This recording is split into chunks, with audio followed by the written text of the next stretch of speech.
In the name of Allah, the most compassionate, the most merciful, and may the peace and blessings of Allah be upon His last and beloved Messenger Muhammad, and may the peace and blessings of Allah be upon you all.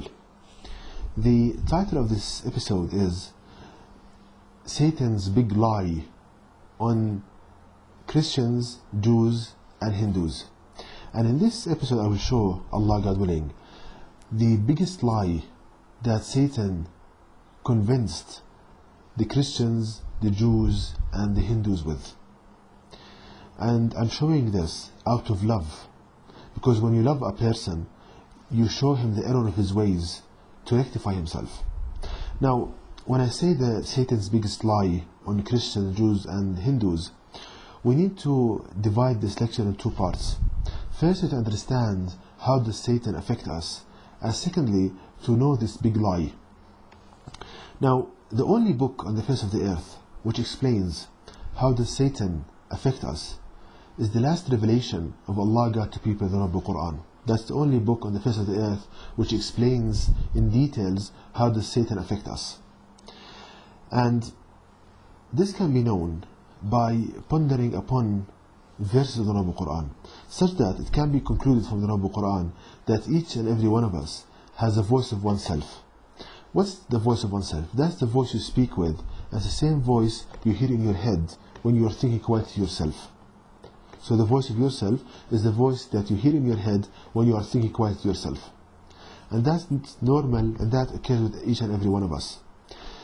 Another fact which can be deduced from the Noble Quran, that each and every one of us has a companion devil, that at birth a devil is assigned to a person and stays with you till death. So there is a companion devil for you in your earthly journey.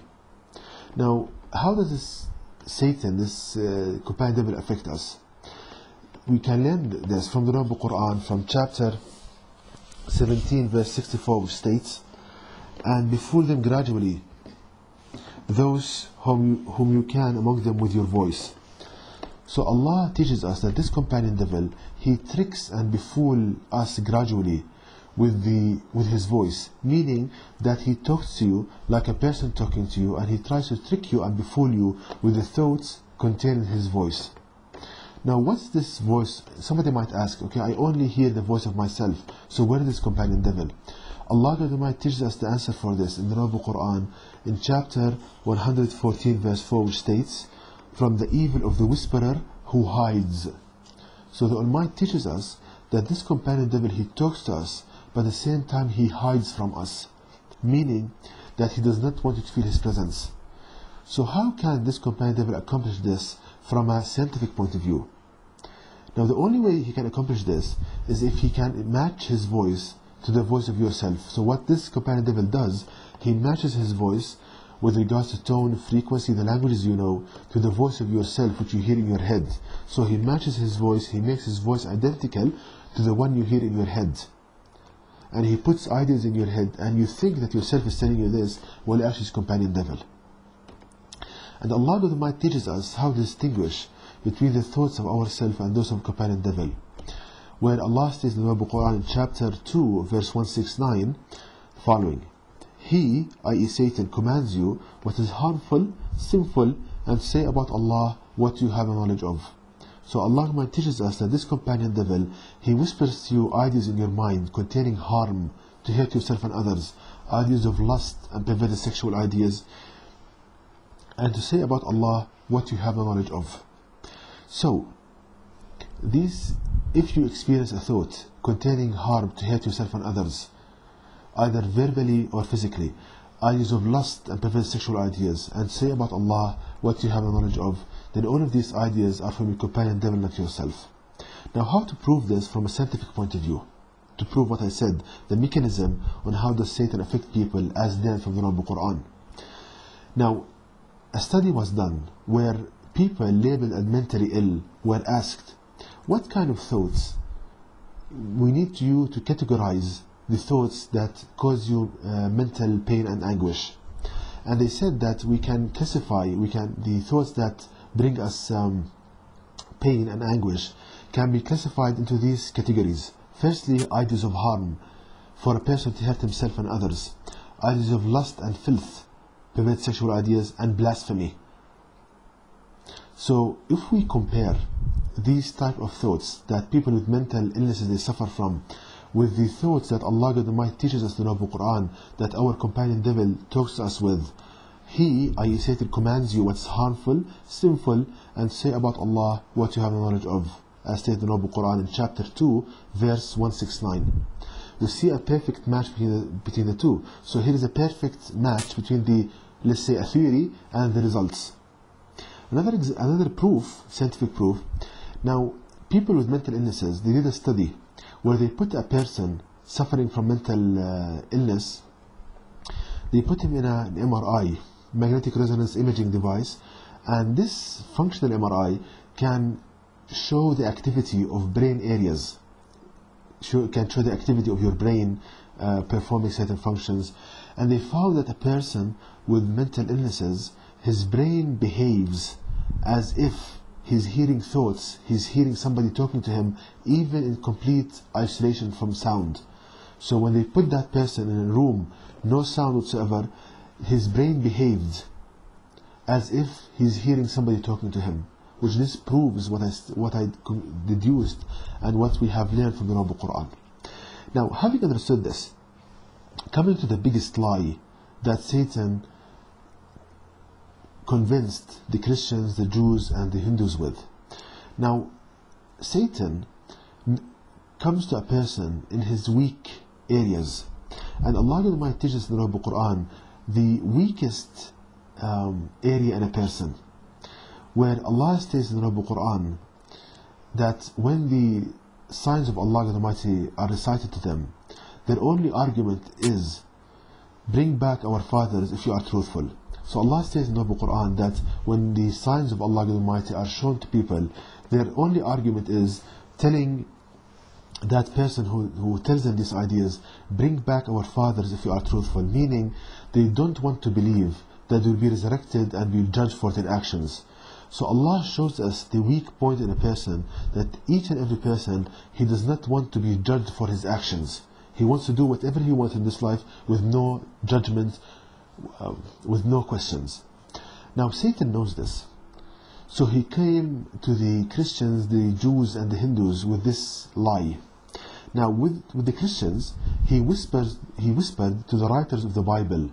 So the writers of the Bible, they heard voices in their head, and they thought that God is telling them this, while actually it was their companion devil. And this Satan told them that Jesus died on the cross and that he paid for their actions. Look, Satan knows the weak point for a person, that he does not want to be judged. So he put a lie in the Christians and the scholars of the Christians by a voice matching the one they think with, telling them that and convincing them that Jesus paid for their sins, meaning that actually this means that a person, a Christian, can do whatever he wants in his life just by believing at the end of matters, that just by believing that Jesus paid for his sins, then he'll enter paradise, meaning actually there is no judgment, just by believing in Jesus that he paid for everything. And that's something illogical. And this is the biggest lie that Satan convinced the Christians with. And one horrible consequence of this lie is that when a person believes that there is no judgment actually, then there is no kind of control on his actions, the whole control, and there is no shield preventing him from doing crimes and drugs and so forth, because he has an easy way out. Just by believing in Jesus he will be saved. And that's completely false, and that's a lie of Satan, because he knows the horrible consequences of this lie on a person in this life and the hereafter. It destroys societies, and in the hereafter Allah will not forgive a person associating partners with him. The only one who can forgive sin is Allah God Almighty, and this is done by a person asking forgiveness from Allah God Almighty. So the only one who can forgive sin is the Almighty, by you coming right to Allah God Almighty. Stop doing your sin and being sorry what you done. Allah will forgive you and can forgive you 1,000,000 times over. And Allah will not forgive a person giving Jesus this ability to forgive sin. Allah will not forgive associating partners to Him, because if you believe that, then you stole from the ownership of Allah God Almighty. And Satan knows that the Christians, they love this idea that Jesus paid for their sins. So he invented a lie saying that Jesus is more than a human, because no human can carry the sins of all other people. So he invented a lie saying that Jesus is the Son of God or God. So the origin of the idea that Jesus is Son of God or God, the origin of this idea is Satan, because he wants to convince people of this lie that Jesus paid for people's sin. And when you talk to a Christian out of love and you tell him this, Satan puts 1,000 arguments in his mind to try to drive him away from seeing the truth. So Satan puts 1,000 lies in a person's head to keep him on his old way, to make this kind of lie strong on him that Jesus paid for his sins. Now, coming to the Jews, also Satan invented another lie on the Jews, and it goes as this: that Satan whispered to the Jews and the scholars of the Jews, telling them that they are the chosen people, and as such that they can steal, they can kill people, they can do whatever they want, and because they are the chosen people, they are absolved, they are relieved from paying any kind of penalty. Once again, Satan whispered to the Jews and the scholars of the Jews, telling them that they are the chosen people, and as such, if they do any kind of sin, that Allah God Almighty will forgive them, because they are the chosen people.